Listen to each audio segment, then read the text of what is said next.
right, ladies and gentlemen, welcome to the Paranormal Portal. I'm your host, Brent Thomas. There goes the static. Hope you guys are doing great. Thank you so much for joining me on this fine evening, this Saturday night. 2 fun-filled hours of the Paranormal Portal just waiting for you. So I don't know about you, but I find that absolutely exciting. So welcome, everybody, and I hope you guys are going to enjoy the ride. And I'm not alone here. I have, along with me, my first branch of my family tree. My personal part of the family tree, that is. And this is, of course, Sheldon is with us tonight. How you doing, buddy? Doing great. I'm here, the only Sheldon that matters. Remember it. Remember it. My name is Sheldon. That's right. The only Sheldon that matters tonight. That's right. Well, that's good. And thanks for being here and joining me on the journey, as always. Hold on, I got a cough. Of course. Oh. You didn't want to hear that, trust me.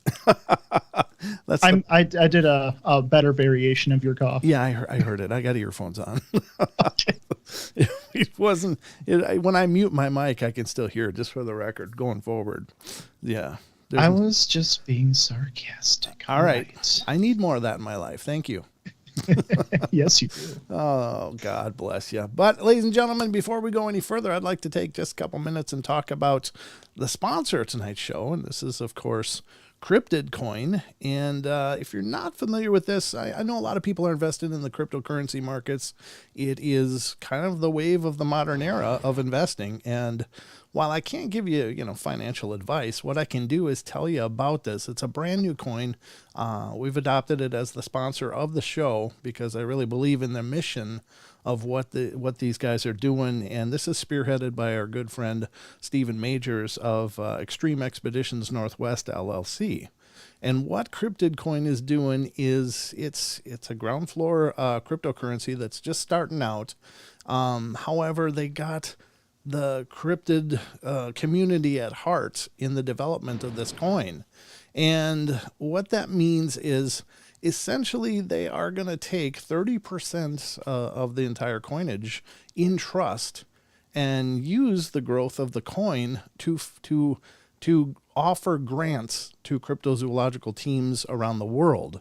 That means Bigfoot research teams, Dogman research teams, etc. And 2 grants per year will be sent out to, whoever wins those grants. But what an awesome opportunity to move the needle forward for us all, because I know we all have questions about this stuff. And it's neat to see that somebody stepping up and helping these teams propagate the research they're doing, because as it exists now, if you're into doing Bigfoot research or Dogman research or, Nessie research, whatever, you're doing it on your own blood, sweat, and tears. There's no official funding programs for this stuff yet. Whereas other scientific branches and whether they're professional or just enthusiastic people, there are several branches of science that are fully funded. So it's really neat that Cryptid Coin is stepping forward and saying, hey, we're going to help to move the needle forward. And so that's what they're doing. And as all I can tell you is that I think, many of us kick ourselves that we weren't on the ground floor of Bitcoin or Ethereum or any of the number of other cryptocurrencies out there. And you see the extraordinary growth that is capable in any of these. So it's a great time to jump in on the ground floor of this as it's starting out. So if you want more information, head over to cryptidcoin.io. Again, cryptidcoin.io, and there's a way to contact them and to get more information on how to become an investor in this if that's what you choose to do. So again, special thank you to Cryptid Coin for sponsoring the Paranormal Portal. We really appreciate it, and this is an exciting development. I'm looking forward to seeing how this goes forward. So thank you all for your time. All right. Fantastic. That is fantastic. It's an exciting thing, Very exciting thing. Yeah. It's helped move progress forward as far as cryptozoology, then yes. Yeah, exactly. And no other companies have stepped up and said, hey, we're going to help with this. So it's really cool. And of course, Extreme Expeditions Northwest LLC has done several expeditions into, they were the first people in Port Chatham, Alaska much to the, in contradiction to the recent Bigfoot show that claims they're the first. No, Extreme Expeditions was up there in 2018, and the newest show is up there in just this last year. So they're not the first, although they're claiming they are. That's not factual. Liars. Huh? Liars. Liars. Yeah, exactly. And I haven't seen the new show to have an opinion of it, but it's not starting out good when they're making claims that are not substantially correct. So that's my position on it. So anyway, Sheldon, how do you feel about doing some news? I think I'm always ready. All right, folks, let's get to the news.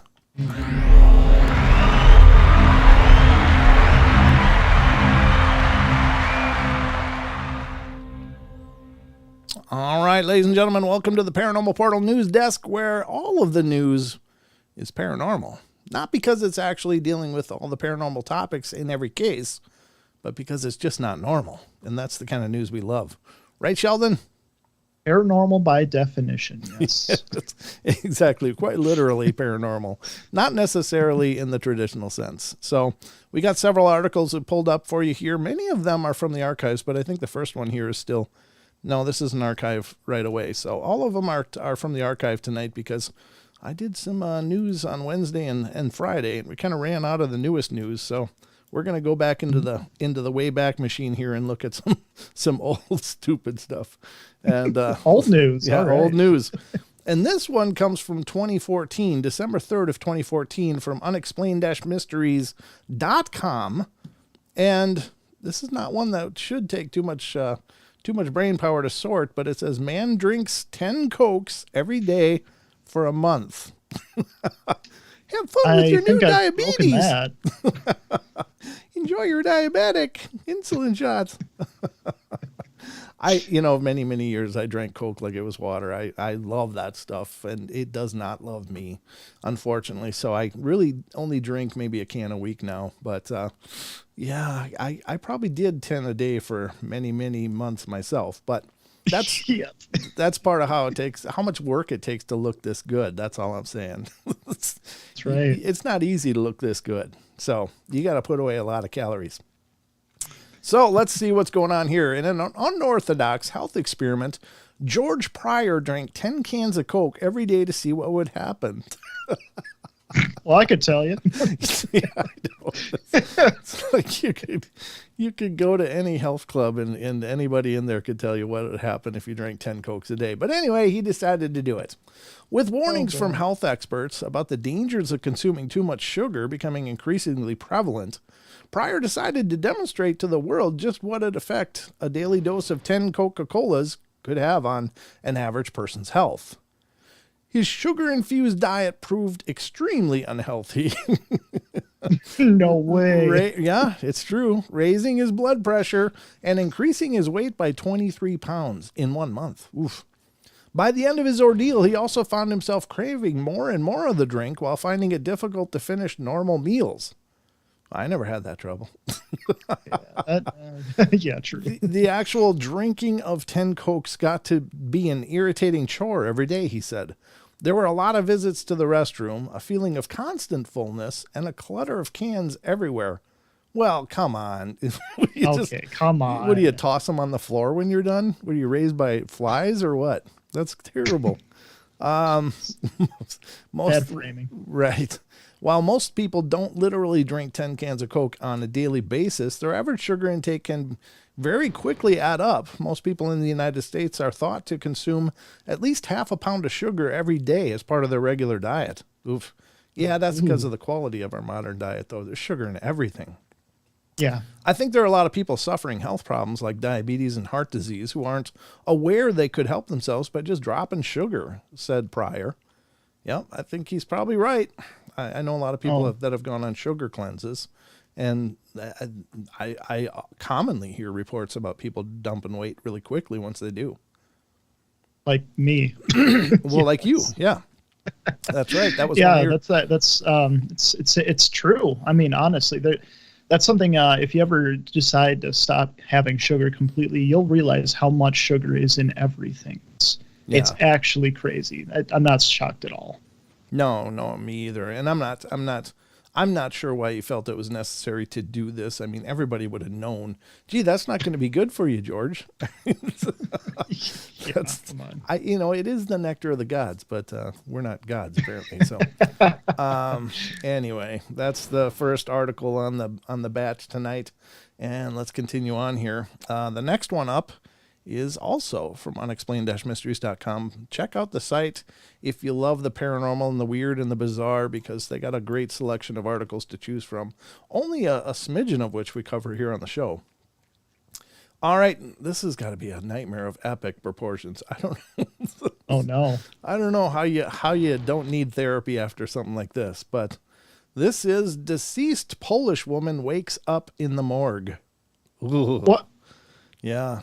She was deceased, and she woke up in the morgue. 91-year-old Janina Kolkowitz had been declared dead 11 hours before waking up inside of a body bag. Oh. The incident, which has been described by some as a miracle, occurred after the workers at a funeral home in Poland went to investigate sounds of movement inside the morgue. They were like, I ain't going in there. You going in there? No. No. Probably took them a good half hour to get in there. Despite being declared clinically dead several hours beforehand, Miss Kolkowitz had apparently regained consciousness and now appeared to be in perfect health. The doctor, who's now unemployed, who issued the death certificate, couldn't believe it. If I had any doubts about her being dead, I would have called an ambulance and would have tried to resuscitate her, he said. But she had no vital signs, no pulse, nothing. The woman's niece, Bergomilia Kolkowitz, described how she had been in shock since receiving a phone call at midnight to tell her that her aunt was very much alive. She doesn't know what happened to her, but she's in good health, she said. Oh, my God. That is so horrible. What a trick of fate. It's like, yeah, she's gone, sorry.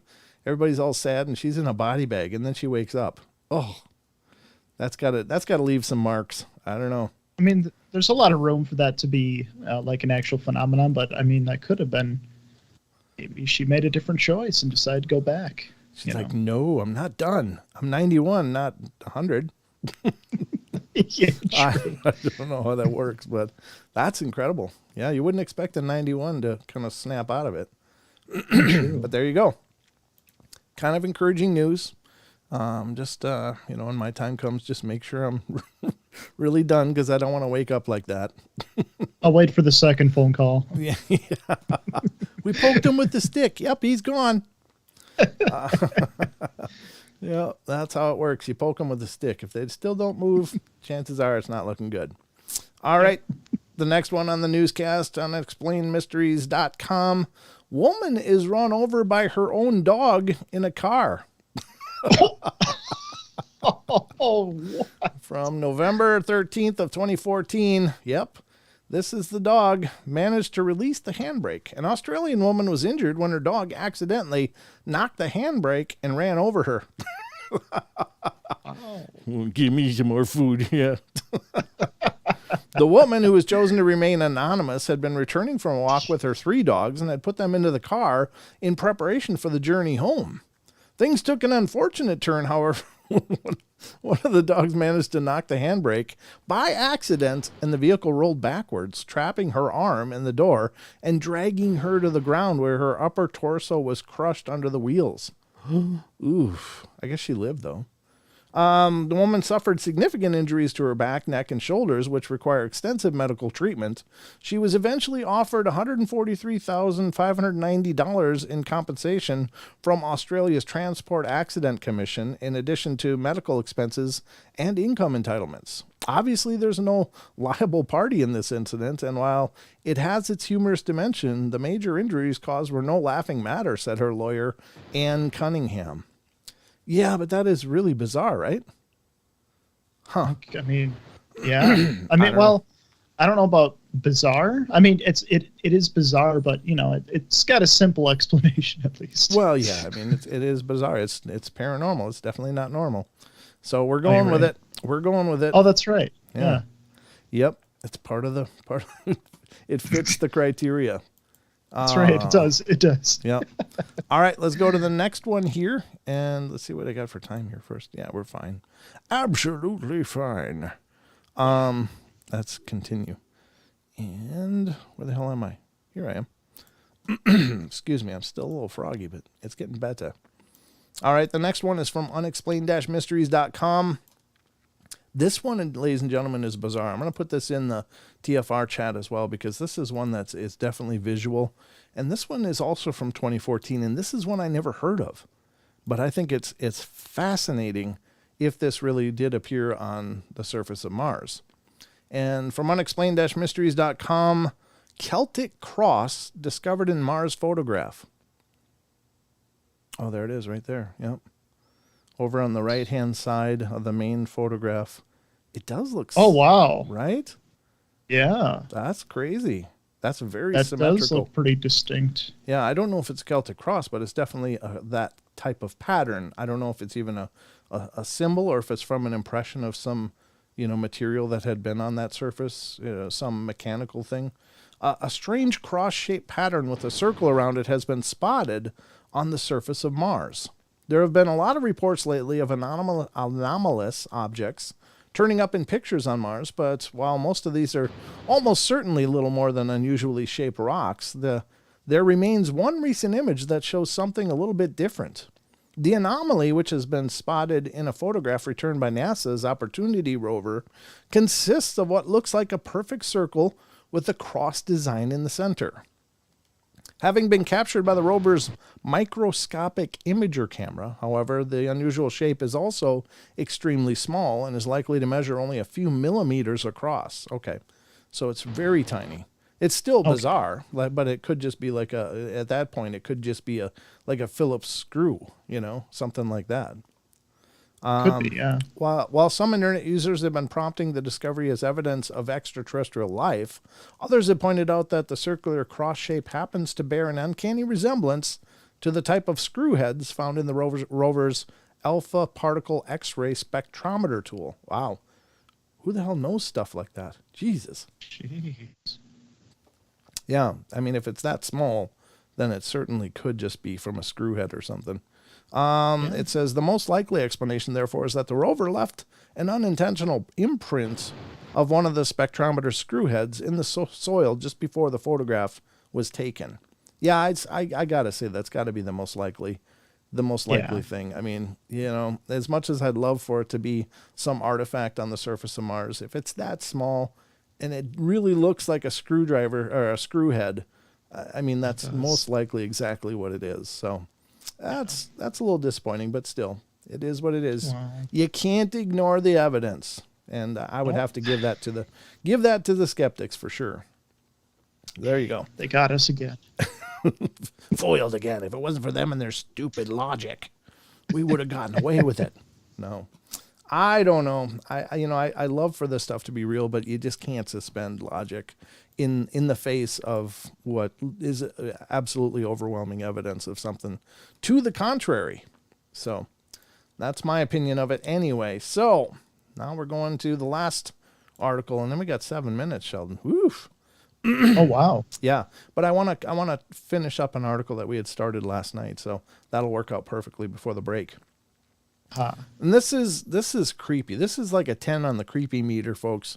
For those of you that are, if you're skittish about spiders, if you don't like spiders, you're not going to like this story much, but just refrain from any visualization and you should be fine. But this is from unexplained-mysteries.com as of October 2014. And this is family flee home as spiders bleed from walls. Yeah, that would be horrid. A couple were forced to leave home after their house became infested with thousands of spiders. At first, Brian and Susan Trost couldn't be happier with their $450,000 purchase of a new home overlooking a golf course in Walden Spring, Missouri. Things soon took a turn for the worst, however, when the couple discovered they had been sharing their new property with a rather excessive number of arachnids.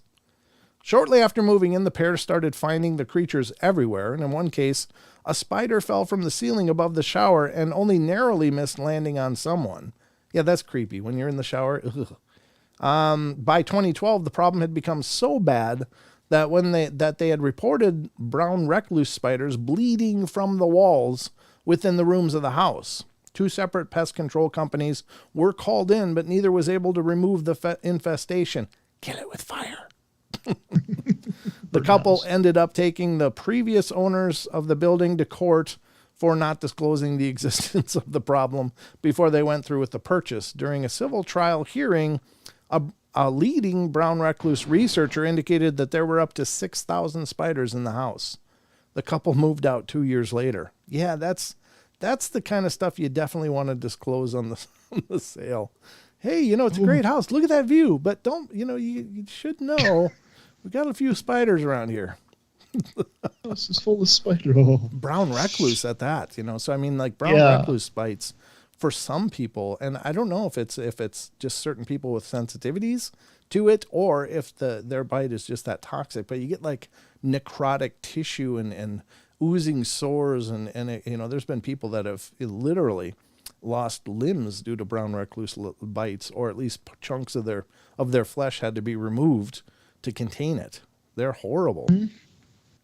They are horrible little things. So yeah, and they lived there for 2 years after they found out.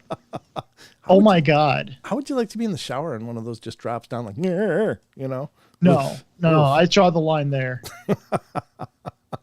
They can stay in the walls, but as soon as they enter my space, no. Yeah, they're not paying rent. They need to get the hell out. So that's horrible. That's a horrible story. So. Oh, Elaine said I almost lost my lower arm to a brown recluse. Oh Jesus! Yeah. Wow. That's absolutely terrifying. Oof. Yeah, I don't. Glad you're okay, Elaine. Yeah, we're thrilled you're okay. My God, that's horrifying. So. That, ladies and gentlemen, is the Paranormal Portal newscast for today, and we're going to close it there. I don't think I'm going to actually get time to get to the article that we had missed, the second half of yesterday, but we're going to pick it up on the other side of the break then. So, in any case, This has been the Paranormal Portal news.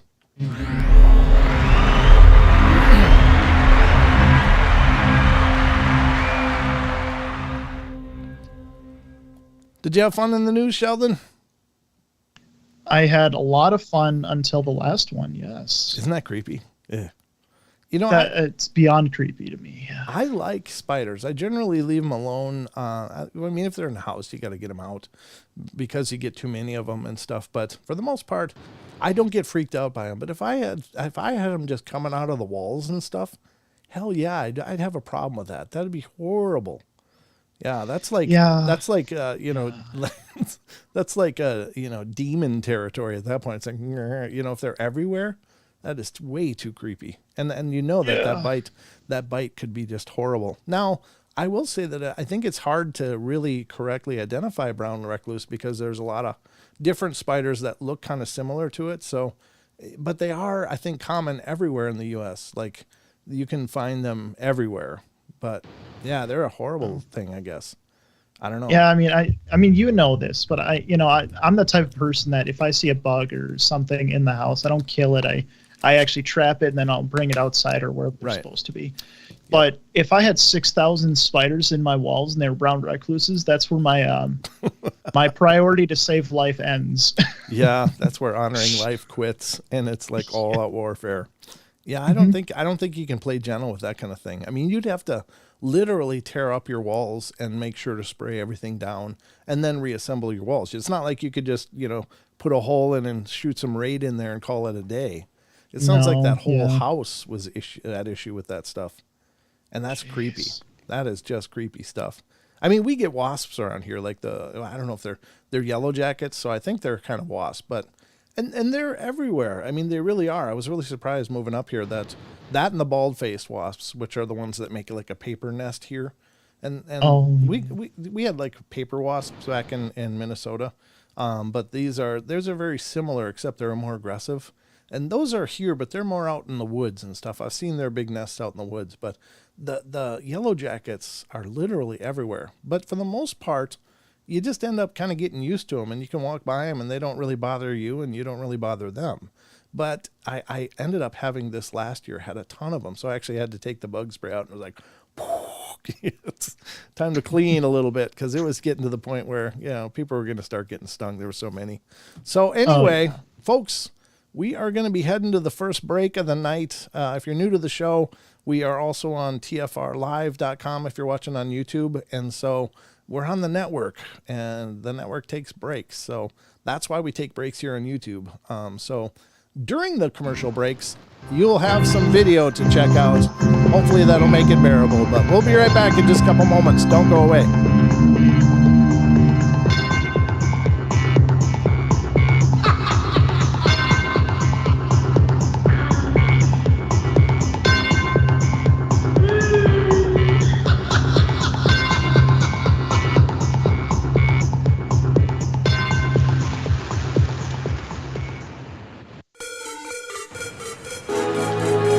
Fail big.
You know what time it is? It's time for half hour number 2 here on the Paranormal Portal. Welcome back, everybody. Hope you had a fantastic break. I know I did. I was just enjoying the chat. And speaking of the chats, the reason I say chats is because, as I mentioned before the break, we are on tfrlive.com, which is also being simulcast on iHeartRadio, TuneIn, and TalkStream Live on the Truth Frequency Radio channel. And so we're out there as well as here on YouTube. And if you want to get involved in the other chat, you go over to tfrlive.com/chat, and you can be involved in that chat room as well. But there's a few people over there right now. Lucky One is there. How you doing, Lucky One? Good to see you. And Great Guest is over there. And Calm Newbie. I don't see Bam there. So Bam must be busy this weekend, but hope he's doing good. And my special thanks to you all for being here. Those you that are in the TFR Live. And then on YouTube, but wait, there's more. YouTube, we've got Aussie Tiger, Third Phase, Goofanian Quaker Rock Fam. In what might be the record length of a YouTube name. And BLB So Much Jake's up in here. BLB Blue Line Bigfoot. Good to see you. Cha-Cha's in here. Elaine Clifford's in here. Eliza's in here. Gigi's in here. Jesus. Ghost Magnet's in here. Hectic Hologram is in here. Consquatch. Why do I want to say squanch? That's better. From Trailer Park Boys. Yeah. Consquatch is here. Lady J Homestead is here. Maggie M10. Phil Soares. What? Soares. Yeah. Soares. Good to see you, Phil. Yes. Thanks for coming in. Rachel Gets It Right is here. Richard Elmore is here. Ruger Ridge is here. Sandra Piper. Sheldon Thomas. The Pharmacy Seeds Network is here. And Tracy Gale. And I think Portal Mom's out there somewhere, but she's sitting quietly. She's somewhere in here. Someone just popped up, but there's so many names here. I can't figure out where it was. I don't know who just came in. Let's see. Oh, yeah, I said that already. How many? Strange Dominions podcast. Strange Dominions podcast. Welcome. Good to see you. Good to see you. Thanks for coming in to the show. This is our show. And I'll have to check out your show. We should do a show-to-show thing. Do the, show-to-show. You got to do like the a podcast. The hand motion's got to be a part of that. Otherwise, it's just not as cool. So, but anyway, yeah, like cross promotion. That'd be fun. And if I missed anybody, I'm sorry. Oh, there's Portal Mom. Hi, honeys. Strange Dominions podcast says we did. LOL. Oh, we did. That's right. We did. That's right. I'm sorry. I remember now. We just forgot. You have to let me know when that goes live. I'm looking forward to hearing that because I always like to review my work. That's right. Yeah. That's right. Yeah. I don't know. Saved. You got to understand. I'm under a lot of pressure all the time. I don't remember. My one dyslexia in life is names, and this is I'm in a field where names are like everything, and go figure how that works. Oh, that's where I get that from. Okay. Yeah, no, it's from me. Yep. Yep. That's from me. I don't remember names well. I remember faces like crazy. Like I'll know the instance if I've ever seen somebody before, even if it's just momentarily, I will recognize people from years ago that I just bumped into it, and say, hey, whoops, whatever. But names for some reason don't stick. I don't know why. I'm working on it though. I'm working on it. So, all right, let's get grinding away here. Now, what I wanted to do tonight, we kind of ran out of time last night on this epic Brent Swanser article that had to do with Sasquatch and portals. And, I hated ending it where we ended it because it was just a phenomenal article, just full of some really cool stories of people witnessing Sasquatch and portals. There was one person who was walking along. Now, this is a kind of cool story. And I'm going to paraphrase it, but in this case, there was several instances of people seeing Sasquatch disappearing, like boom, just like in an open area, just boom, gone. And so this idea, oh, thank you, Maggie. She's so nice. Thank you. You came in hot. Maggie's so good to us. Thank you so much. That's very sweet. But Other story that we ran into in this article, and I'll link the article again in the chat, because if you're a Bigfoot enthusiast, I think this is a great article of some of the kind of sightings that are harder to quantify. They're harder to sort out what's going on here. But another case was a guy who was walking along a trail, and suddenly it was like broad daylight, and he said it started getting darker and darker, and then all of a sudden everything got blurry, and then he could only make out indistinct shapes. And suddenly he came through on the other side, and he was in like a forest, a North American forest to begin with. And when he broke through on the other side, it was nighttime of whatever this was. It was nighttime, and it was tropical. It was tropical around him. There wasn't a sound to be heard, and he was like, what's going on? And so he had this horrible feeling like he was in big danger, and something was there. So he started backpedaling, and as he backpedaled, he was able to see that same effect going in reverse, where first everything kind of went indistinct and out of focus, then it went to just blurry, and then he said he suddenly saw a hand come through, and it kind of scratched his he heard in his head, like it was a voice in his head saying, "Now I got you," and then he said he started backing up the way that he came, and as he backed up, he had this hand coming.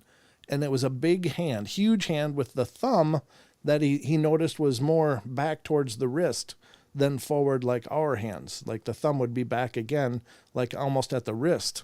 And he said it was hairy. There was long hair draping down from the arm. And he said the fingernail kind of scratched his neck. Didn't break the skin, but he felt it like it was grabbing for his throat. And he continued to back up. And boom, was back in the daytime. And everything looked normal, except now he could see this oval shimmering pattern that he had just been through, like a portal. And he was like, oh my God, that was a trap. He had the distinct feeling that he had wandered into a trap, because he didn't see it on the way in. But whatever this was, he said, could hide that portal from him so that he didn't notice it until he was already in it and coming out in this weird place.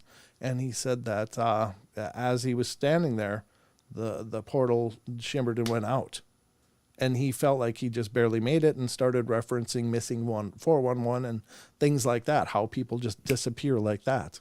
And maybe it's a similar type of phenomenon. But the one that I interrupted, the story that I interrupted last night, and what we're going to finish now, was a story by an ex-Navy corpsman. He says, I'm an ex-Navy corpsman. I know when something's following me. It says, I'm about an hour and a half back in, and I'm way out of in the middle of nowhere. So I go around, and I end up in a box canyon on top of this mesa that overlooks the boonies. And yes, if you were listening last night, I'm repeating most of this story because I think out of context, it's not going to make sense to finish it. So it says it's like 1,000-foot drop off. Okay, real quick, I heard back towards the box canyon. I head back towards the box canyon, rather, and I was trying to get away from whatever is following me. All of a sudden, I hear these thundering footsteps, and I lean up against the wall, and here comes about 7 horses out of the middle of nowhere into this box canyon. Wild horses. Well, I get around the box canyon, and there it is. It jumps off the top of a 20-foot dead end box canyon, and I was at the bottom. I'm looking up, and now I'm looking at it. And it jumped 1 foot down, 1 foot up on the side. It was exactly what everybody says that you guys talk about. And this is during an interview with George Norrie on Coast to Coast. And Norrie says, Bigfoot. And he says, yeah. And I'm in the middle of an Indian reservation on top of a little mesa. It blew my mind. It looked right at me. It was less than 50 yards from it. I took off running. I didn't freeze. I took off running. Then something threw a rock at me, and it was a huge rock. I'd say it weighed about 8 pounds, and it would have killed me. I looked, and I tripped out. At 120 to 200 yards, there it was. And it looked at me. I'm sorry, George, but that far. I'm telling you, it blew my mind. It threw an 8-pound rock at least 120 yards. And this thing was not small. This thing was huge. The terrified witness then decided to take a shot at the thing with his rifle and claims that he actually directly hit it, but after taking a few steps, the massive beast simply disappeared into thin air as if it had never been there at all. When he went to investigate there were found to be enormous footprints imprinted on the ground, but no blood or other physical evidence left behind. And there was no sign at all where the beast could have possibly gone, as if it had just phased out of reality. He was absolutely baffled and would explain, I don't know where it's from, but wherever it came from, when I hit it, it had the ability to just disappear into thin air. You know, I looked, I followed the footprints. I walked 120 yards. It wasn't that far from the top of a mesa that it had nowhere to go.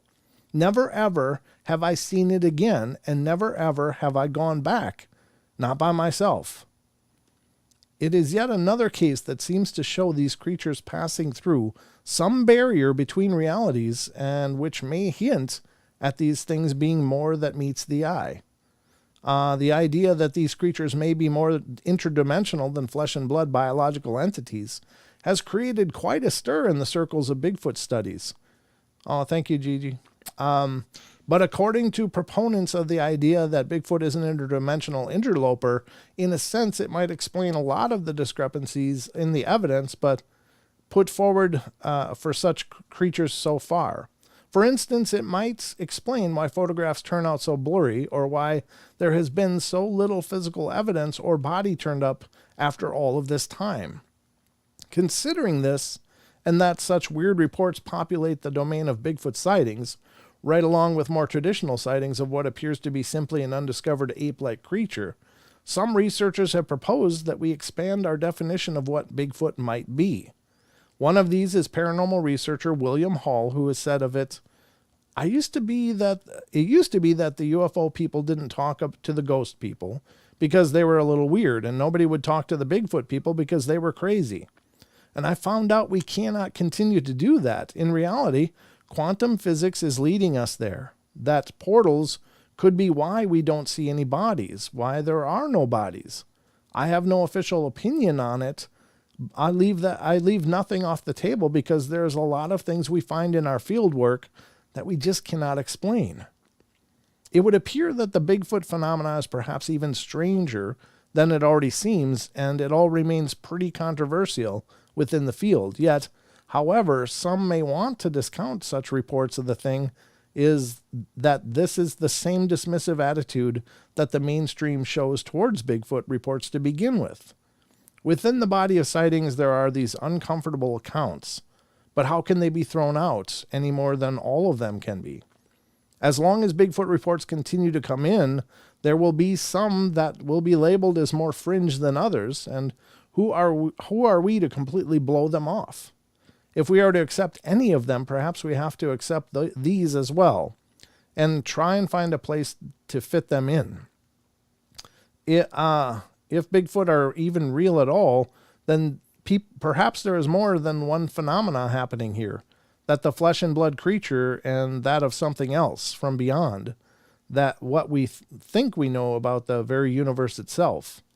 Whether there is anything to this or not, it certainly adds to the discussion on the Bigfoot phenomena as a whole, no matter what one may think. So I wanted to finish that article because I think it's just so well written. And I have to tell you that I had a conversation with Wes Germer of Sasquatch Chronicles, and he was telling me a conversation that he had with John Bindernagel. And John Bindernagel was very adamant about listening to everybody. He wouldn't pick and choose. He was very adamant about listening and hearing out everybody. And I thought that was so admirable, and I respect that a lot. I have to be absolutely honest that for me, it's tough to wrap my head around some of the claims. It really is. But I don't believe that I know so much that I can discard them right out of hand. I don't think that that's fair. But something is going on that these people are seeing and witnessing.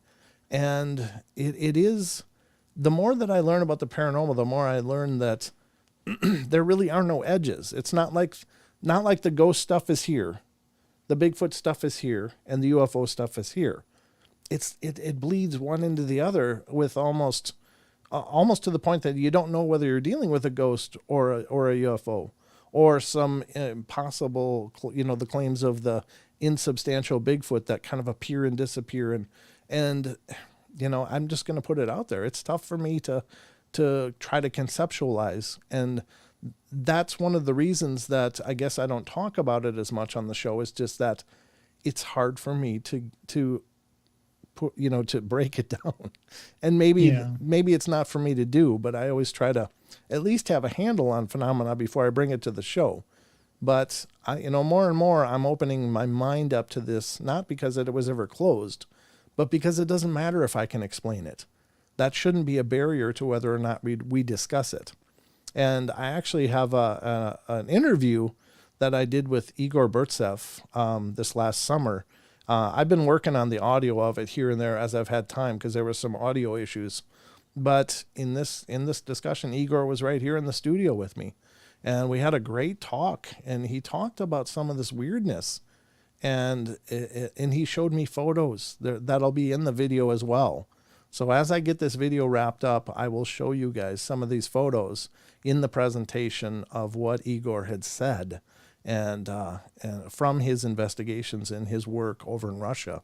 And it's fascinating. It's absolutely fascinating. So look for that in the future. Again, I've got a lot of work yet to do on the audio of it, but I'm working on that as much as I can when I can, because it's one of those videos I'm not going to put out there until it's as good as I can get it, because it deserves to be as pristine as possible. It was a once-in-a-lifetime opportunity. It was really fun, really cool. And he's an interesting guy. Igor is really, really interesting. I really enjoyed my time with him. So that'll be coming up in the future. Yeah, it's a pre-record, so it was it's a pre-recorded interview that we did last summer. Or actually, it was after the Medellin Falls. So yeah, last summer. It was in last July. But I've just not had the time, and I'm learning how to adjust the sound on it. I've been working on it, but that'll be coming up in the near future, folks. So scroll up. All right, I'm scrolling up. It's one of those things though that like it's true on my end too, that like when you hear stories of how Bigfoot can open portals and move here and there, it's kind of the same thing I think about how I understand skepticism and how I understand people that are skeptics on these kind of, like when you live a life where these are the bounds of your reality, you got this box and you're talking about things that you haven't experienced. I mean, you've heard of it, but you haven't seen anything close to it. Right. So I understand where the skepticism, whenever we're talking about these things, it's better to take a step at a time to, as far as the progression of information and whatnot. So I don't blame people for not believing in things like that. I can't blame it. Right. Yeah, you always do. You always do confuse me. Not you, Sheldon. I'm responding to the chat. Oh. Well, I was going to say, all right. No, I agree. I really agree with what you're saying. And special thank you for the other donation. Woo! Yeah. Thank you very much. She's going ham. I'm not sure what the bat and the potato are all about, but I wasn't sure about that one either. I don't know. It's one of those that's best not to ask. Just smile. There, I smiled and nodded. All right. So I wanted to finish up that article because I thought it was a very profound story and incredibly interesting. And I think putting that stuff out on the table is good. Again, I had to get past my own biases, not because, I don't want to be really clear about this. It's not because, well, they're just flesh and blood and that's all I'll believe and I don't have time for anything else. It's not because of that kind of thinking. It's just because it's so far from the norm for me. And not that the paranormal has any norms, but you know what I'm saying. The ghosts are ethereal. The aliens are extraterrestrial and have technology. And the cryptids are these other creatures that are out there that we just haven't found yet. And so have those paradigms shifted so dramatically by doing this show. It's been, it's something that I still am sorting through. So, but we'll get into more and more of that because, I understand. And quite honestly, I'm going to put this out there as well, is that I think that there's some astronomical claims out there, but I think that there's also some fake claims out there. And I guess trying to sort through that is also hard because The problem is that I take a great deal of pride with this show. This is my baby. This is something that I've nurtured from its very beginning. And I don't want people coming on here that are just BSing and trying to create these fantastical claims. And so I'm very, very careful about jumping into those waters, because I don't want this to become a National Enquirer, or some rag show that anybody can come on and say anything. I at least want to be discerning about it, because I think I owe you guys that much, is to try to maintain a quality to this show. It's that important to me. So, I just want to put that out there. It's important to me. And, but as time is going on, I am becoming, I'm becoming a little more reasonably willing to explore these than I have been in the past. So I hope that that's a good thing. I hope you guys can respect the reasons why I haven't up to this point, but it's just really tough to navigate. Well, on that note, Android says, you seeing a silent, hovering, invisible flying saucers, no crazier than Sasquatch jumping dimensions. Well, yeah, it is, because for a Sasquatch, now here's the difference. With a hovering, stealthed or cloaked UFO, we already have an assumption that these beings that created this and are piloting this craft are well beyond us. They're well beyond us. But when I think of Bigfoot, I'm thinking of something akin to a Neanderthal or some form of hominid that is primitive. So for this primitive being to be, a master of dimensional travel, to me is a tough place. But for a UFO to cloak, that makes perfect sense, because that's our military's been playing around with bending lights for, generations, and they have it. Yeah, I'm sure they do. But so that's where the difference is for me. And that's probably my own bias, but I'm just being honest. I'm just being absolutely honest with my mindset. It was hidden. That was amazing. But these things could be millions of years advanced to us. So anything they do is possible. But, yeah, true. I'm thinking of, what do I expect a troop of chimpanzees to start, jumping out of my ceiling? No, that to me, I'm not ready to accept that. I hope that I'm not making fun of you. I'm really not. I'm just trying to put it into an explanation that might make some sense why those are two very different things for me. So anyway, but I appreciate the input for sure. Yep. Controlling the portals, they're just open. Yeah, see, that's what I think, Android. I think that's true. Android says, maybe it's not the Sasquatch controlling the portals. They just see it open and walk through. Right, like they never lost that vision. I think those portals, by and large, are part of our natural world. I think that there's maybe a respiration of the energies of these different realms, or whether they're dimensional or a multiverse kind of thing. And I think that doorways open and close just as a function of these realms existing. Like there's a frequency to them, and sometimes they overlap, and then an opening may appear. And perhaps our ancient forebearers had knowledge of these things, because I'm here to tell you, there was trade between the ancient Egyptians and the South American natives. That was not supposed to be possible, but they found I think they found cocaine resins in the body of Ramses when they did an examination on him, and that shouldn't have been possible. They were. Now, for those that don't know, and for me who doesn't know, why is that impossible? Because why shouldn't that be possible? The cocaine is derived from the coke. What is it? The main plant, coca or something like that. Coca, and they only grow in South America. That's where the region where that plant exists. It doesn't grow in Africa. So who's to say that they didn't trade? It didn't travel along, by trading and trading and trading.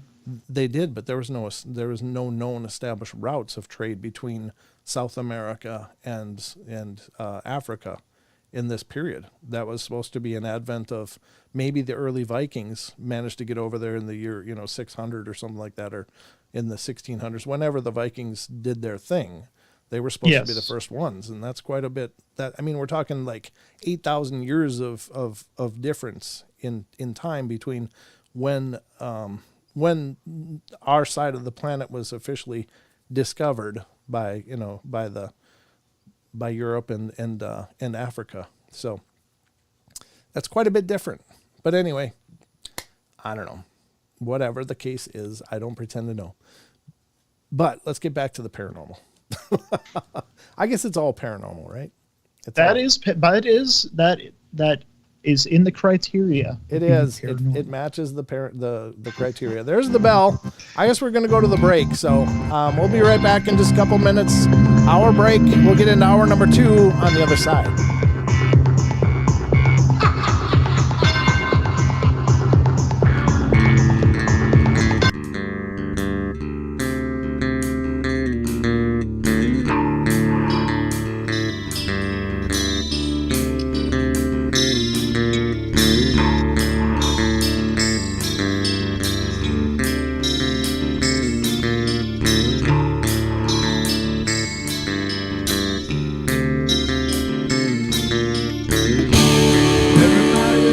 Play their games.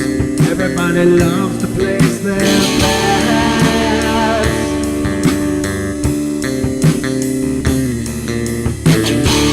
They don't understand the price I paid. They don't care to comprehend.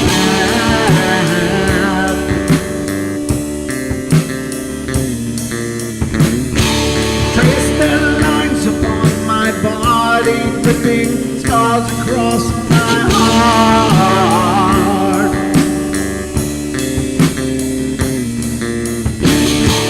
Raging anger boils inside me as their lies keep falling apart.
With my silence, I am not a stupid boy.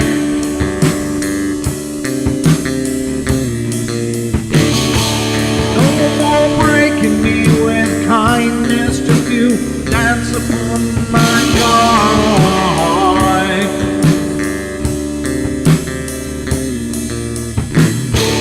Leading me with empty promise, you're just another fucking mess.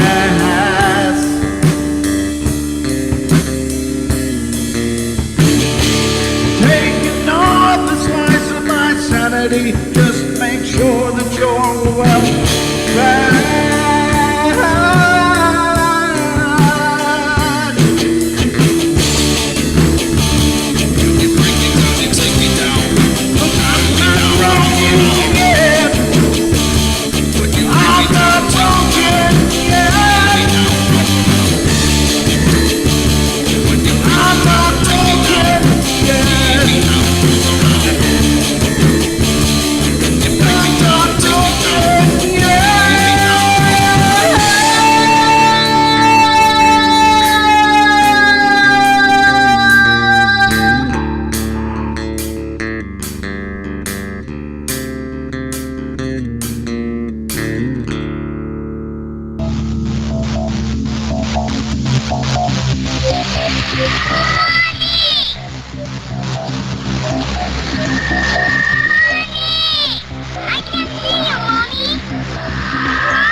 Caroline is not like like those she's with. They're attracted to the one thing about her that is different from themselves. Her life force.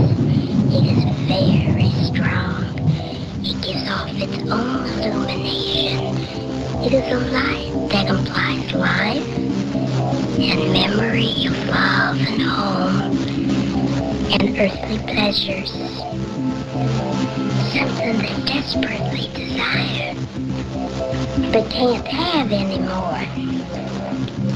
Right now, she's the closest thing to that. Poltergeists are usually associated with an individual. Hauntings seem to be connected with an area. A house, usually. Poltergeist disturbances of fairly short duration, perhaps a couple of months. Hauntings can go on for years.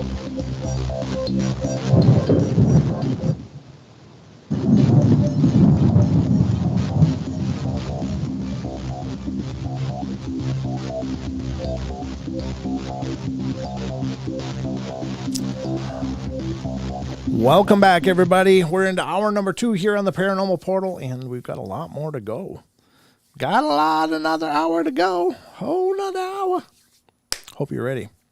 I know I'm ready, and thank you guys. I appreciate the discussions, and those of you in the chat on YouTube, you've been asking, you've been part of a great discussion. I love exchanging ideas, and I think that's the dialogue is what's important for all of us. I think exploring the unknown. I mean, who the hell is to say any of us are even close to being right or absolutely wrong? I mean, it's all valid. So I always enjoy hearing the points that you guys bring to the table. And great thoughts. Thank you guys. I appreciate it. And as far as we know, there is nothing after this life, and it's just blackness, and every other paranormal event was all just happenstance. Yeah, I mean, we don't know what's coming up. We don't know what we're looking at. Although, thanks to near-death experiences, we get a glimpse into some possibility, which I think is cool. But yes. And if you listen to the podcast, you will have heard a talk that Sergio Halabi and I had about near-death experiences, and very interesting. And that's the second time he's appeared on the podcast. The first time was the religion of the Anunnaki, where we discussed the Anunnaki epoch from Sumeria being potentially present in the Abrahamic religions. And so it was a very, very interesting talk. And both of those are available in our podcast. If you haven't seen the podcast, definitely check it out. It's quite a bit different from what you're seeing here on YouTube. For the most part, sometimes we'll take a YouTube episode and port it over to the podcast audience as well, but they're really two very different shows. So, but if you love the paranormal, hopefully you'll check out both. Purple Hobbits, have you heard how our mutual friend at Raven's Outpost is doing? Lee, what do you mean? I think his show is fantastic. Lee is our good friend. Lee, I forget McNew is his old chat name, but he's got the Ravens Outpost show now on YouTube, and I don't know. Is something going on, Eric? You'll have to let me know. I haven't heard any updates, so I hope he's wonderful. He's a great guy. Let me know if you would. But forgot what I was talking about. The podcast. Near-death experiences. Yeah, the near-death experiences, I think, are a great glimpse into very, very possibly what we will experience upon our own passing. And the unique part of it is that there's a real continuity between experiences. And some people say, well, it's just the natural function of the brain doing a DMT dump to help you cope with the fact that game's over. I don't think so, though. I think that there's been enough witness testimonies that suggest that not only are they experiencing meetings and conversations with people that they knew in life, or even religious figures. Many people have claimed to have talked to Christ in their near-death experience, or angels, or their loved ones. But others come back having had an out-of-body experience prior to that, where they watched what was happening while they were, quote-unquote, clinically dead. and seeing the doctors doing things, and when somebody drops something, they could say, "Oh, it went under this table. I saw it," and the doctors like you couldn't have seen anything because you were dead. But there's enough. Now, of that. what is, for those of us who are ignorant, what is a DMT dump? Well, DMT is a natural occurring chemical that our brains make, and it's also created by many plants and such in nature. But it is it's a hallucinogen. It's a hallucinogenic substance that can be smoked, and you will have or consumed in specific ways through like ayahuasca, and you will go on these vision quests. Remember Young Guns, the movie Young Guns? Did you ever see that, Sheldon? It's having to do with. It doesn't sound familiar. Well, your mom knows it. I know she loved that movie. So, but it's a Western show, and basically they go eat peyote, which is like another form of hallucinogen. But they go on a vision quest and have all these really weird experiences. But thank you, Maggie. I appreciate that. Maggie said, "I love that episode." But the DMT dump is something that occurs naturally in our brain, but it can be consumed in more than quantities than what we usually create normally in our experiences. But it will cause you to have visions. It'll cause you to see things. And the question is, are these legitimate visions, or are they just fabrications of the mind? And of course, there's different thoughts on that. I've experienced it, so I can say that I saw things that I was blown away by. I've talked about it here on the show. And I think that it's legitimately like getting a cheat code. I think is the best way to explain what DMT is like. It's like getting a cheat code where you can see a glimpse to the next levels. It's like seeing ahead a little bit. And, it's interesting. But I'm no expert on any of it. I've just, I'll report back what I find. What? If I do DMT. Oh, okay, yeah. Well, I would encourage you to be, very very prepared, because I think I think these things, like, I don't think these kind of things should ever be used recreationally, and this is the reason why, because I think they are powerful substances in and of themselves. I don't know that they're without risk, so I would never encourage anybody to use any kind of substances without, knowing exactly what you're doing and why you're doing it, and possibly with the guidance of some kind of health advice, because who knows, how it'll affect you. But if these visions are indeed real, and I believe that they are, then they're something that you have to be prepared for. And even though I did it very, very willfully to experience that, because I've been on a kind of a quest my whole life in terms of spirituality. And I saw things that I found incredibly bizarre and profound, and answered a lot of questions for me personally. But it's never something that should be used recreationally. Like, what do you want to do? Hey, let's, take some peyote and stare at the moon. I just think there's a spirit to these things. I think it's a very religious experience, or spiritual, I guess is a better term to use, but that it should be done in the correct setting with the correct people to help guide your experience, and should be done very carefully. So that's all I'll say about that. And again, I'm not encouraging anybody to try anything, because it's never going to be the scope of the show. It's never my scope of me personally telling people, hey, try this out. It's really wild. I would never do that. So definitely be careful. But anyway, that's a lot of random stuff tonight. That's okay, though. I'm okay with that. I like open discussion, so I love it. Okay. Well, I appreciate that. And I think our audience does as well. But let's go to some people meeting aliens, humanoid beings. And this is an article we've been working through for a few days now. And I'm going to kind of read the last paragraph before that we have already read. They are testing psilocybin legally in Oregon now. Yeah, actually, psilocybin's been shown to be very, very effective for people that suffer from depression, extraordinarily in microdose situations. That's microdose. I'm so situations. glad you took that message, because I was this whole time I was like, what is that word? How do you pronounce that? Yeah, psilocybin. It's magic mushrooms, basically. Okay. Yep. All right. So And it's been shown to be very, very therapeutic for people suffering from depression and anxiety and other psychological issues. And Nice. in fact, with effects lasting way past the actual, consumption date. So it seems to really kind of reset the chemicals in the brain and help people get back on track. So. Well. Yeah, it's pretty encouraging news.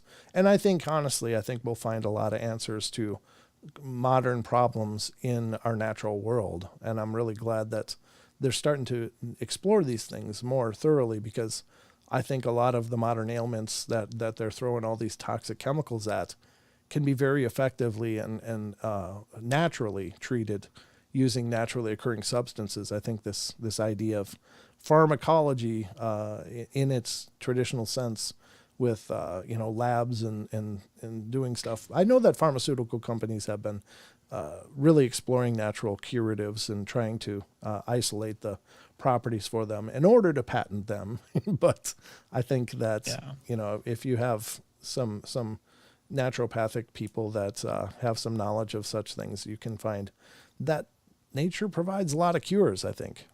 So Yeah, I mean, speaking of which, even what was it? I read something a little more recently. I haven't fact checked it if anybody of you out there have, but dandelion root is supposed to be really good for your heart, I believe, or it can help prevent like heart disease or blood pressure, something like that. It's supposed to be natural help for heart actually related. Dandelion in its entirety is an incredibly powerful plant. Not just the root. The leaves can be consumed like a salad. The flowers can be consumed. The stems, all of it. The whole thing is edible. Again, I'm not I'm not telling you to go out in your yard and start eating dandelions, but so just for the record, this is not advice. It's just what I've heard.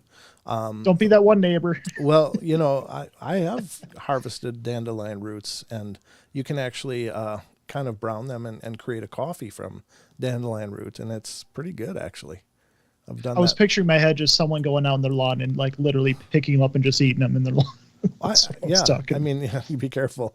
Make sure you know where your dog's been, and if you're using a fertilizer, please don't do that. If you're chemically treating your lawn, that's a bad thing. So, the disclaimers are important. So anyway. Yep. So anyway, let's continue here. This is about meeting alien creatures or seeing them. Investigators in Greensburg, Pennsylvania reported that during a UFO wave of May through October 1973, dozens of witnesses saw ape-like creatures 9 feet tall with shaggy hair and glowing red eyes. And I know I read this last night, but it ties into the next continuation, so I wanted to reread it. These reports were ignored until a massive 3-toed footprint measuring 13 inches long by 8 inches wide was found while investigating a UFO sighting in the area. The discovery led some to theorize the creatures may have been trained by UFO operators to gather plant and animal specimens for study. The idea is not as far-fetched as it sounds, as the following story proves. Mrs. Wallace Bowers of Vader, Washington, had just stepped from the porch of her home when she discovered several sets of incredibly large footprints measuring 15 inches long by 6 inches wide in her front yard. The prints were pressed neatly through the snow and had crushed the bottom layer of gravel to a depth of nearly 2 inches, so they were huge. Mrs. Bowers was doubly frightened because there had been rumors of a Bigfoot in the area at night stalking giants of the Pacific Northwest, which has been the subject of controversy for nearly a century. The thought of such a monster so close to home was terrifying. Mrs. Bowers called the Lewis County Sheriff, who, with a deputy, photographed the prints and took a detailed report. The sheriff told Mrs. Bowers the prints didn't look like those of any known species of animal. This was only the beginning. 3 days later, she was excitedly called to a window by her 4 children, dreading she was about to see the thing that made the prints earlier in the week. She was more startled to see a glowing orange-colored disc-shaped UFO zoom over the nearby power lines to stop. Mrs. Bowers immediately called a neighbor who also saw the UFO dart silently through the sky, stop, wobble slightly, and hover almost as if it was looking back at them. The object was round with an upper dome surrounded by a revolving circle, the outer rim being definite and very bright. The UFO tipped sideways and changed color to a bright white and then moved away in a zigzag and headed slowly back towards the Bowers home. A cold chill came over the frightened woman as she thought it was coming back. At that point, a large gray shape dropped from the object into the woods, and a peculiar sharp sound was heard over an indoor intercom. The funny thing, Mrs. Bowers said, is that we tried to use the intercom the night before, and we got that same sharp sound. The intercom was later found to be in perfect working order.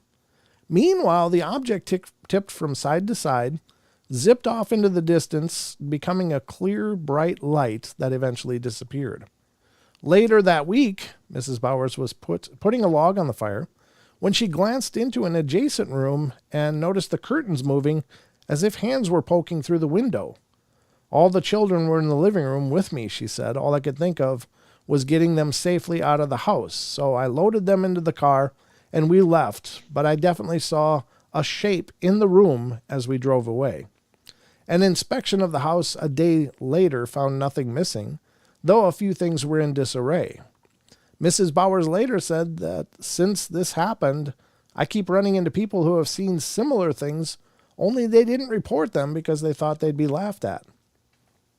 The following episode was related to John Magor, a Canadian UFO researcher and editor of the Canadian UFO Report by Bernice Nibble, who spent the winter of 1967 alone on Keats Island, a beautiful but isolated place located a few miles northwest of Horseshoe Bay, Vancouver, British Columbia. That's up by you farm, isn't it? You're up in the BC area now. The author visited the area for several weeks and learned that reports of UFOs were continuous from 1965 to 72.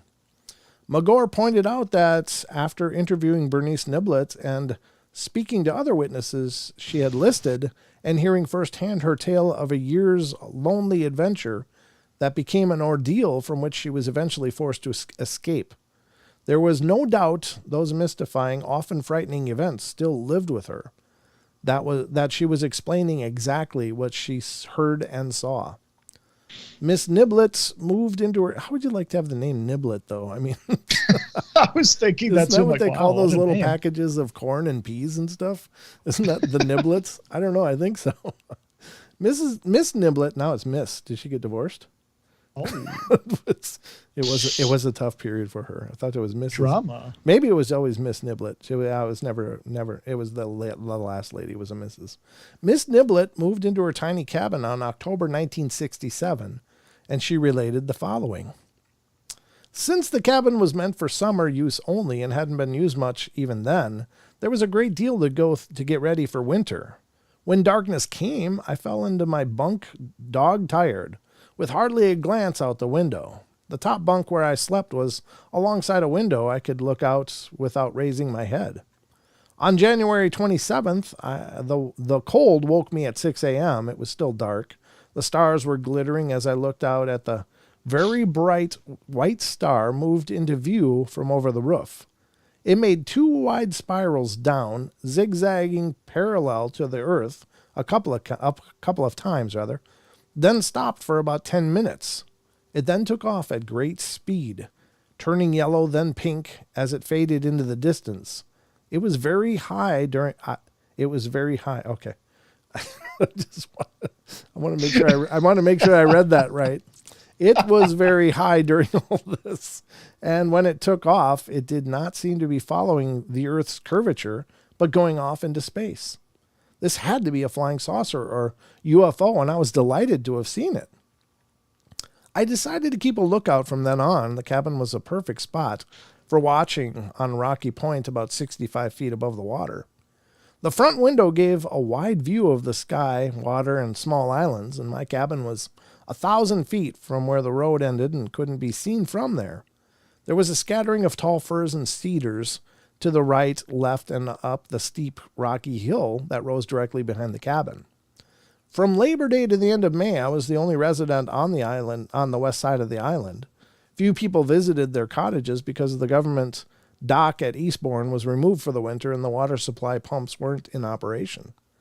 The next evening, January 28th, I saw another UFO from the front window. It traveled very slowly over the water from south to north, only a few hundred feet up. This one seemed to be a long, dark body with dim red and yellow lights at both ends. It weaved from side to side, stopping 2 or 3 times and its lights dimming almost out. Next afternoon, 2 men in neat, dark coveralls came down the path to the cabin, saying they were hydro men and how surprised they were to find someone living here. I asked what their work area was, and the boss, apparent leader of the two, said they check wires from Powell River, which seemed a long route for 2 men, and I said so. They, in turn, asked if I liked living here, and I go hunting, and didn't I get frightened at times. When I asked what there was to be afraid of, the men looked at one another before the boss finally answered, "Oh, things." Yeah, this is a weird meeting. Although the men were friendly enough, they were a little stiff and just not the type of persons to discuss UFOs with, so I didn't. After they left, I wondered how they knew anyone was here, since the cabin couldn't be seen from the road and could just barely be seen from the water, and that's if you knew where to look. The stove was out when they arrived, so there was no smoke from the chimney. On February 17th, I woke at about 6 a.m. when it was still dark and saw a UFO traveling inland over Keats from north to south. It was below the tree tops most of the time as it went up the hill behind the cabin, where I then lost sight of it. This one was definitely a long, dark craft with 2 or 3 yellow lights and red lights at each end. Like the others I had seen, the lights would occasionally dim almost completely out. I was feeling uneasy and less enthusiastic about seeing these things now. I just might end up as a sample. I recalled a TV interview I'd seen years earlier. Back, an American couple claimed that they had been taken inside a UFO and given a thorough physical examination. She must mean Betty and Barney Hill. Then they were made to forget it all when set free, but hypnosis made them remember it again.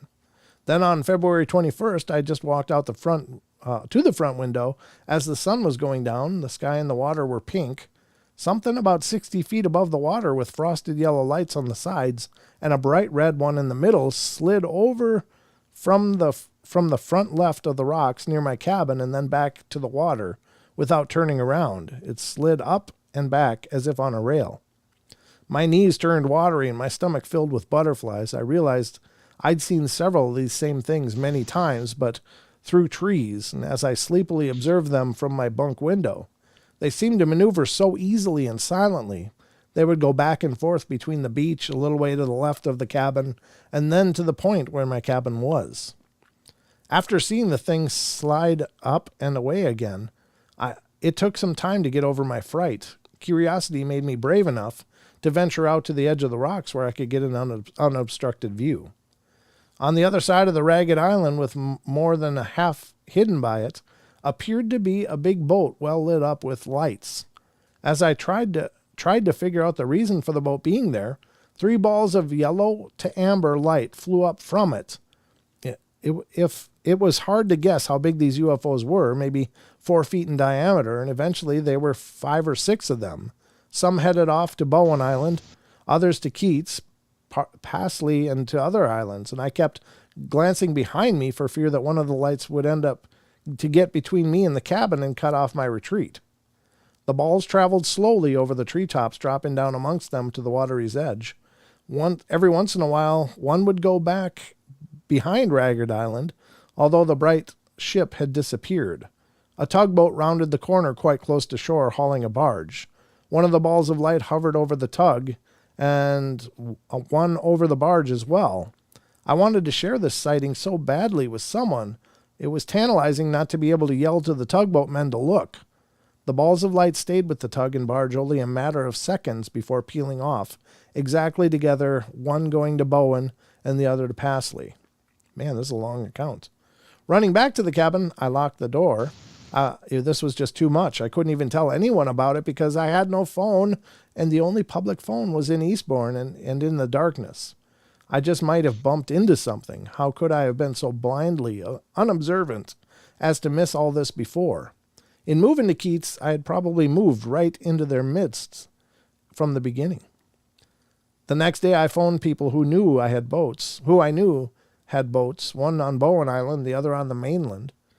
But the water was too rough for them to come over, or they didn't have time, or the real reason they thought I was probably mistaken about the whole thing anyway.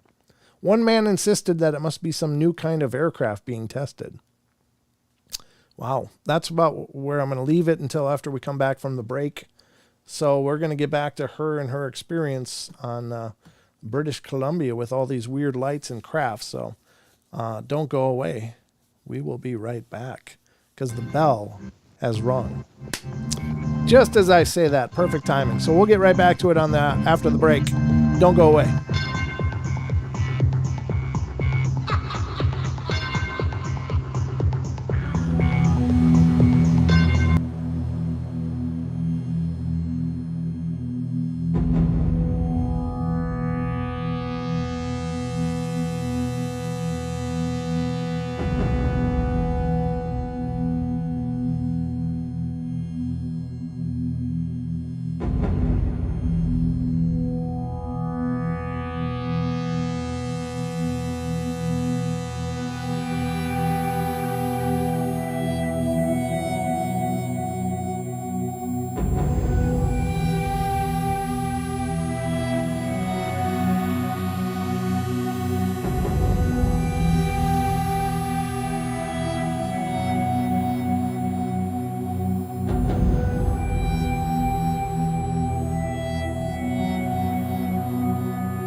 Protection from deception.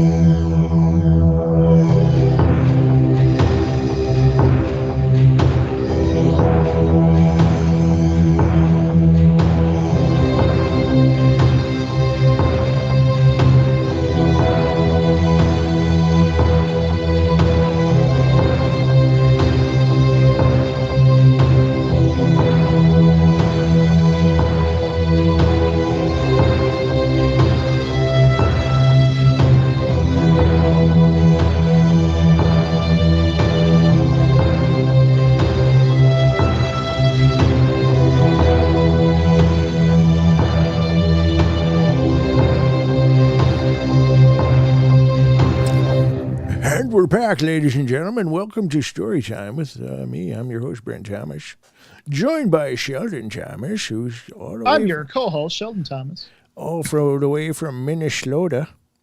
Minnesota, excuse me. That's right. Welcome to the show, J.G. Hartwell. That's a new name, but apparently he's been here before. So welcome. Good to see you. Good to meet you. Thanks for checking out the show. Continue to spread the word, if you would, please. Absolutely. Over the break, I was thinking about that article, and Rachel brought it up too. But like, what would the point of these orbs be? Why would they? They came from the boat, and I'm guessing that was a UFO or something like that. And it was as if it was scanning the environment in a way. That's what I was thinking. Think of drones. I think that's what the orbs are. They're like they're kind of like probes from Star Trek. How people use drones, they launch them, they go up and look around, they get the feed, they're watching what's going on. I think that probably is a similar purpose. I mean, it's anybody's guess, but, I think that's probably how they're utilized. I don't know. Otherwise, maybe they're piloted by, some of the orbs are, as she said, were like 4 foot in diameter. I've heard claims that they're actually piloted, but...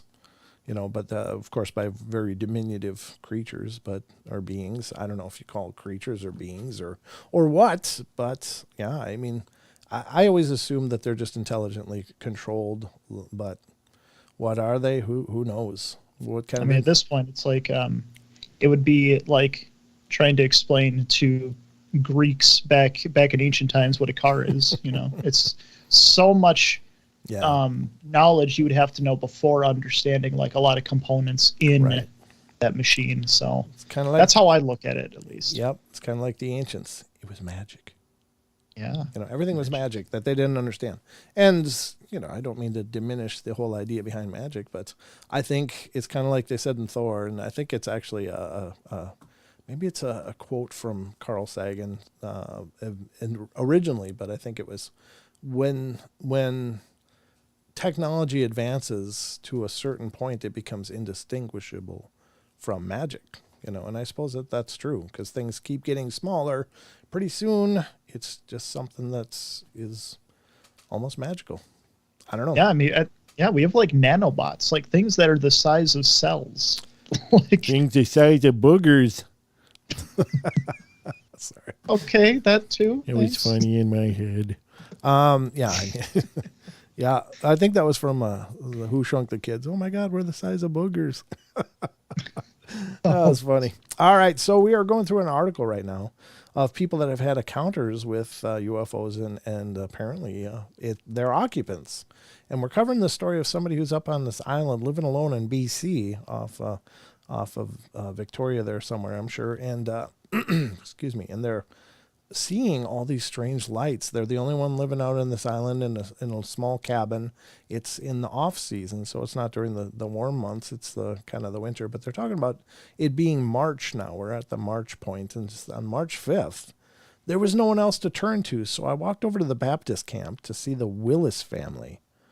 The Baptist camp is a religious retreat located at Keats, and the Willises are caretakers year round. Well, I got there in time to see them pulling away from the dock. For several nights, the weather was stormy, so I stayed inside, looking out of the windows occasionally because most aircraft are grounded by poor weather. I expected theirs to be too, but it didn't seem to make any difference to them. Around 10 o'clock, one of those blustery nights, I heard the sound like a enraged hornet approaching. It seemed to hover very close to over the cabin, move away, and then come back again. And the sound of a large hornet flying around isn't enough to give anyone goose pimples. It is enough to give anyone goose pimples. Yeah, that would suck. Combined with the stormy night, it was almost too much. When it seemed overhead, my eyes were riveted to the ceiling, expecting something to come boring through the roof. I was too frightened to even take a peek out of the window at it. For at least 2 weeks, that hornet was around, but at a distance. It was bright, a bright white ball as far as I could make out, and it went back and forth in a small area in front of Ragged Island. Sometimes it flew back and forth to an area in front of the beach. On the stormy night, protective air and and merely said yes. What? What does that mean? On the stormy night, protective air and merely said yes. I don't know what that sentence means, but anyway, it's kind of random. When I asked the young man how he liked his new job, I don't know, we seem to have jumped here, but anyway, she's talking to a man now. He seemed to take the question quite seriously without smiling, and with a little bow, he replied, fine. The next day I went to the road to pick up some bark I'd dropped there. I saw a small pickup truck slowly approaching. When it came to the end of the road, it stopped, and 4 men climbed out. They were hydro men inspecting lines from the moving truck, very human, carelessly dressed, work-a-day men, none in coveralls. The boss wasn't obviously around, and they expressed no surprise at seeing me there, no concern or any particular interest, which does contrast her last meeting with people from the electric company, I guess. I told them that 2 of their men had been around the day before inspecting the lines, and they assured me yesterday's men weren't hydro men, that somebody had been pulling my leg. I described the former men to make sure, and also told them they had been around before, but these men did not know them. I should have asked these real hydro men if they checked lines all the way to Powell River, as the boss had said on the first visit, but I didn't think of it soon enough. The possibilities as to who the first men were dawned as something I'd been too dense to see before, and I think a number of UFO people are among us, and they include these phony hydro men. In concluding her reports of a year's encounter with UFOs, Bernice Niblett, oh yeah, that was her name, Niblett, commented, every human is different. We expect it. When we exchange a word or two with someone whose phraseology is different or who has an accent, we only wonder what country he's from, not what planet. Maybe that's a mistake. Oh, that's a good point. Although this Niblett case is essentially a huge witness report, John Magor added a compelling footnote to the episode following his in-depth investigation of Mrs. Niblett's UFO experience. Our vote is for Miss Niblett, and if we're right, here is a person who has had contact with the UFO riddle, which, considering the time it lasted and the frequency of incidents, is probably in a class by itself, yet she doesn't pretend to be a contactee for a moment. Although she had unusual, strikingly vivid dreams following her experience, she has no message of universal importance to impart. Instead, she talks as a woman who is badly frightened but is still curious about what happened. We think that reaction is the believable one. Yeah, I think that's cool. There will always be people who ignore even the most verifiable UFO sightings, but a detailed study made of a wide cross-section of UFO witnesses shows unmistakably that people had seen exactly what they claimed to have seen. In other words, the basic problem is that with those who reject conclusive UFO reports rather than with those who make them. Psychiatrists have pointed out that the majority of UFO witnesses had a true grip on reality, while the compulsive skeptics who reject any and all sighting reports could not visualize or cope with the reality of these strange events.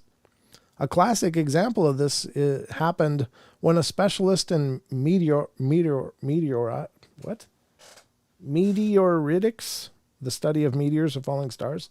Never seen that word before, so I'm sorry. Well known for his anti-UFO sentiments, proclaimed, "You can't believe UFO witnesses." This is eyeball testimony, and you can't rely on what people say they see in the sky. The skeptic was quite embarrassed when it was pointed out that 90% of the data collected in his own field depended almost solely on eyeball testimony. That's a good point. Did this render the study techniques meaningless? Of course not, but according to his reasoning, if witnesses see meteors, they're acceptable. If they see UFOs, they are insane or merely untrustworthy observers. At this point, you might ask, if these beings reported by people like Gary Chase, Bernice Niblett, and scores of other people are from outer space, isn't it unlikely that creatures from space would be so similar to us in physical appearance? After all, with billions of planets and millions of civilizations, what is the probability that they would be so like us?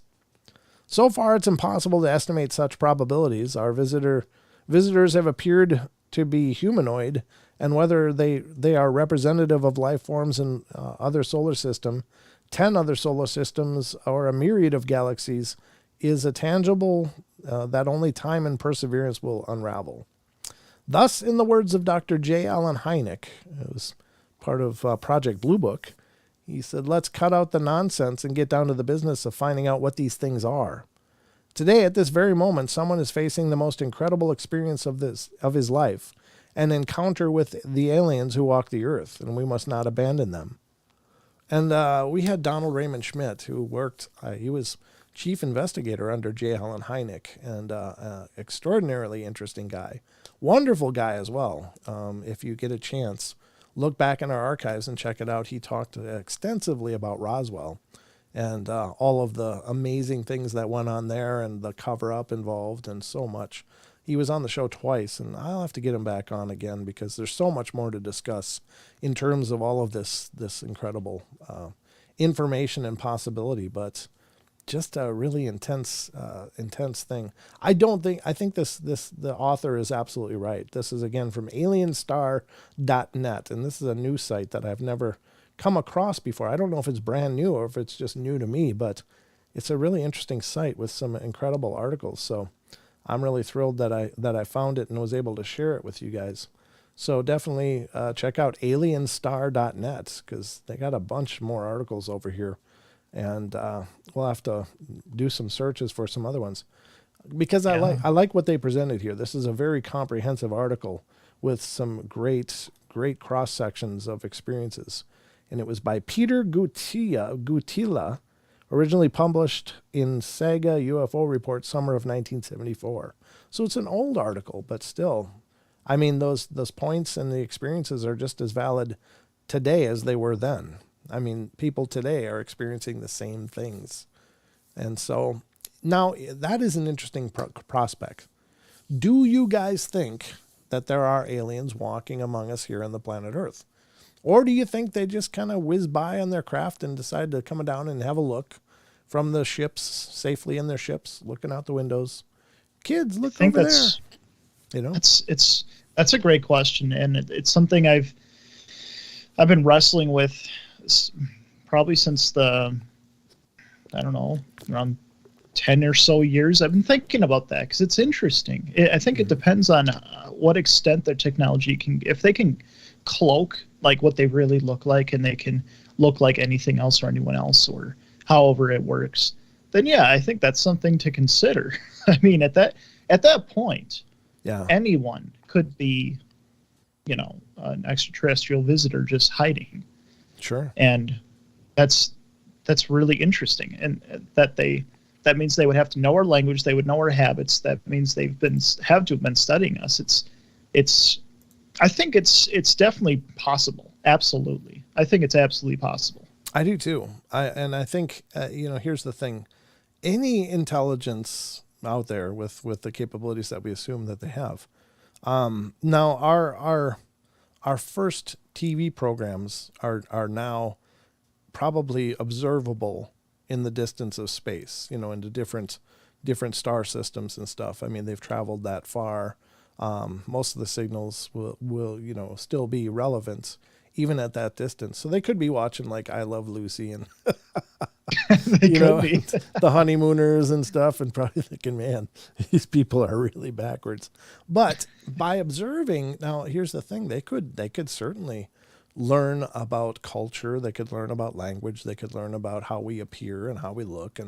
And so, from the comfort of their own home, they could probably be seeing what we represent, what we're all about. And, I think it's very possible that they make the journey just, based on the fact that maybe we're the biggest oddity going on right now in a cosmos that's there's probably many civilizations that are interconnected already by their knowledge of each other. But now we're the new one poking out, our signals from our broadcasts are finally, reaching the other ends of space or other parts of our universe. And maybe there's people noticing going, I'm just saying. I mean, yeah, that's a good point. Actually, there are probably areas of the galaxy that are just receiving our transmissions of I Love Lucy and stuff like that. Yeah. I mean, right. And that's kind of odd that would be what would represent us, to these other civilizations. Are they learning about us from our sitcoms and stuff? Like Lucy and the Chocolate Factory. Oh yeah, the famous episode. The most famous episode. And what do they think of us? And I don't know. And so maybe they're coming over to have a look. But probably think we're idiots when they get here. Right. Yeah.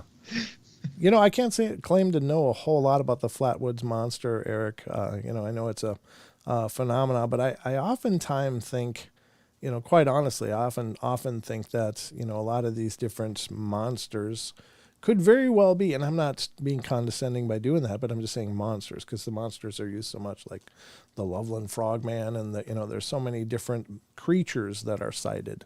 And are they indeed different creatures, or are they some attempt by, another intelligence to hide themselves and appear like something else, or are they indeed distinctly different types of creatures that are in our world? I think in a lot of cases they're probably, there's a lot of Bigfoot reports, and then there's a lot of other reports that are similar to Bigfoot, but they're different as well. Like Momo in Missouri is this Bigfoot-like creature that was terrorizing a community there in the 50s, I think, in the early 70s, I think. But it was running around possibly taking dogs and howling from this mountain and terrorizing people. And I don't think it's so unlike the Bigfoot reports that we're all, very similar with the screaming, with disappearing pets, with, so many of the behaviors seem consistent. So is it a different creature, or is it just some anomaly? Now, the difference that I know of, it was a shaggy, hairy thing that apparently you couldn't even see the face, with the hair draped down in front of it for witnesses that did see Momo. But the biggest differentiation was that it had a 3-toed print. So its print was 3 toes, whereas a Bigfoot print is 5 toes. So is it a completely different creature, or some offshoot of the Bigfoot? Is there just, quote unquote, a Bigfoot that has been named several different things in different regions, or is there this family group of Bigfoot that has offshoots and branches of similar creatures that are still existing as well? And I don't know. I don't know. That part was really interesting when that article brought up that there was a UFO, and then these big hairy beings came from them. But then I was thinking about, I'm like, what, the Greys are the only aliens out there, that there's no other kind? That can't be right either, if the universe and galaxy is as big as it is. Right. So, well, I mean, there's nothing saying that there aren't other aliens, right, or UFO. Well, no, there's actually a lot of people that say there are a lot of different ones. There's supposed to be insectoid type of creatures. There's supposed to be reptilian type of creatures. There's Greys. There's the Nordics, which are very, very similar to us in most regards, except that they're usually quite tall with blonde hair, the men and the women. But they're supposed to be beautiful to look at. Like, they're very extraordinarily attractive. But there have been reports of that. Now, here's the thing with those, and this is the conundrum of it. And this is a talk that I just had with Beans during the podcast discussion we had. And it's, are they really from space, or did they get picked up too? And this is something I've asked many times on the show prior to that discussion. Are they really from the spaceships, or did they get abducted too, and somebody just saw them getting dropped off? Again, we know Bigfoot are very curious. They sit and stare in people's windows, watching what we're doing. So, if you're looking at sticks all your life and then some lights show up, it's going to be interesting. So you're going to probably want to check it out. And so they maybe check it out and end up getting hoovered up. They get sucked up into the craft too, just like people do. Good point. That's a good point. It's hard to know. So, because I think that the abduction phenomena is due to research, like they're trying to research, us. And how come that takes them so long to sort that out? I don't know. Because if they are millions of years advanced, they should be able to just, point a tool at us and know all about us with, physiologically, biologically and such. But maybe there's more complexity than that. But, the thing is if they're checking us out, if they're abducting animals, they're their cattle mutilations that are blamed on UFOs, then they seem to be interested in our natural world. So why wouldn't they also check out the Bigfoot? They're very similar to us in a lot of ways. So I don't know. Very true. Cold Stares, I forgot to read this. Cold Stares says the last 5,000. Wait, actually, it is. I was watching a video where a guy has been doing DNA studies on our believed ancestors over the last 20,000 years. There has been little DNA changes until the last 5,000 years. The last 5,000 years, there's been a 7% change. They say this is due to crossbreeding. Oh, well, of course there is the crossbreeding between Neanderthals and early humans. That's very common. And there's I forget the regions, but I think if your ancestors are from Europe, you probably have Neanderthal DNA, and possibly others. I don't know. I don't know that it was a real friendly thing. It sounds like it could have been a very maybe it wasn't the early humans' idea, but but they didn't have a lot of choice. But maybe it was. Maybe it was a friendly thing, because early Neanderthals and early humans didn't look all that much different for the most part. Well, here's the thing. We don't know what the hell they look like, because there's a scientist now that's, I think, I forget the name of the book, something like Monsters Among Us or something like that. No, that's not it. But basically, he suggests that Neanderthals looked a lot like Bigfoot, not so much like us. Like we have a tendency to recreate these ancient things in our image.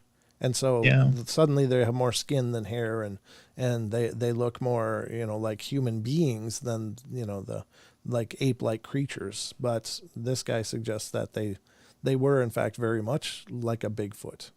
And so that's an interesting proposition. What? Paz says hee-haw to do with research, more like tinkering and experimenting. Yeah, that's probably true, Paz. That's a good point. I don't know that, we're like the Lego set of the universe, maybe. Could be. Yeah, just a bunch of different stuff. It could be. We all have our kinks. What? We all have our kinks? What are you talking about? Wait, what? This ain't that kind of show. No. I think it's interesting. It's that it's an unfinished stew. All of this is. We just don't know much, but we're all curious. We're all on the journey, I guess, and that's part of the reason you're here.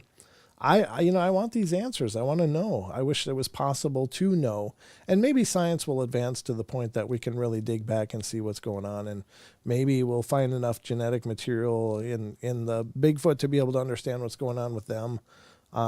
Then. It's hard to say, but again, the paranormal, this is where the fun is. This is where the magic still exists, folks. And that's why I love this. There's still mystery. There's still a magic involved in all of this, because we don't have the answers. And with all of our hubris and all of our arrogance, we still don't know.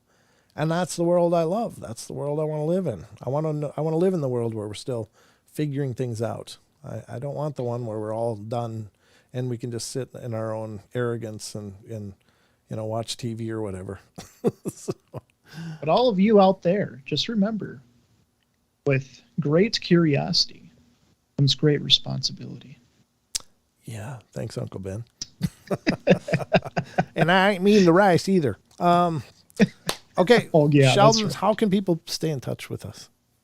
Well, one great avenue, and probably one of the best because it'll give you a response faster, is through our Discord. And in the Discord, we have lots of great discussions, great links, great questions, great yada, yada, yada. Got all of our, no, not all of our community, but got our community there. We can link up together, ask questions, and talk about anything you'd like. Absolutely. And also you can check out social media. Paranormal Portal Radio is our official page for the portal on Facebook. But there's also a Paranormal Portal fans page on Facebook as well that has a growing community of people, both from the podcast audience and from here. So there's some great discussions there and great posts and links and such as well. So I guess this is it now until Wednesday, isn't it? But oh my gosh, yeah. Yeah, the show's about done. We got like a minute left. But check out the podcast. Those of you that haven't done that, please check it out. Please find it on Pandora, Spotify, iHeartRadio, iTunes, Google Play, Stitcher, CastBox. The list goes on and on. But do a search for the Paranormal Portal if you would. And if you can leave a review. If you like the show, leave a review. If you don't like the show, never mind. You can leave. You can just go. You can be done. If you don't like it, don't bother. But no, it's great. We got some amazing reviews on iTunes right now. So anyway, we love you all. Be good, be kind, be nice. Take care of each other. Help each other out. Find the magic in every day and remember to laugh as much as you can. Love you guys. Thank you so much for being a part of the experience. Thank you to those who donated. I'll see you Wednesday.